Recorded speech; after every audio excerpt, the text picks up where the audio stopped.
சொந்தமாக YouTube channel நடத்த வேண்டுமா? நீங்களும் பிரபல ஆங்கராக வேண்டுமா? உடனே சேருங்கள் Pandey school of journalism. Contact 7388242242. தமிழகம் முழுவதும் குற்றங்களை தடுக்க 13,000 இடங்களில் சிசிடிவி கேமராக்களை பொருத்தி போலீசார் கண்காணிப்பு பணியில் ஈடுபட்டுள்ளனர்.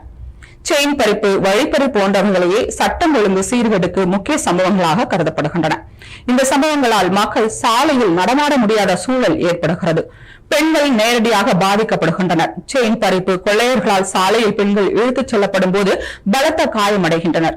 சென்ற மார்ச் மாதம் சென்னையில் 1 மணி நேரத்தில் 2 ஈரானிய கொள்ளையர்கள் 22 பவுண்ட் செயினை பறித்தனர்.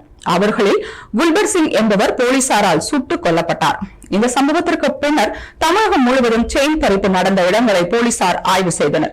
அந்த இடங்களில் குற்றச் செயல்களை தடுக்க சிசிடிவி கேமராக்கள் பொருத்தப்பட்டுள்ளன. இதுகுறித்து காவல்துறை அதிகாரிகள் கூறுகையில், செயின் பறிப்பு, கொள்ளையர்கள் எளிதில் தப்பிச் செல்லும் இடங்களை தேர்வு செய்வார்கள். அதுபோன்ற இடங்களை கண்டறிந்து வாகன சோதனை தடுப்புகள் அமைக்கப்பட்டுள்ளன. ஏற்கனவே செயின் பறிப்பு நடந்த இடங்களில் 4,000 இடங்கள் தேர்வு செய்யப்பட்டு அங்கு 13,000 சிசிடிவி கேமராக்கள் பொருத்தப்பட்டு கண்காணிப்பு பணி நடக்கிறது என்று போலீசார் தெரிவித்தனர்.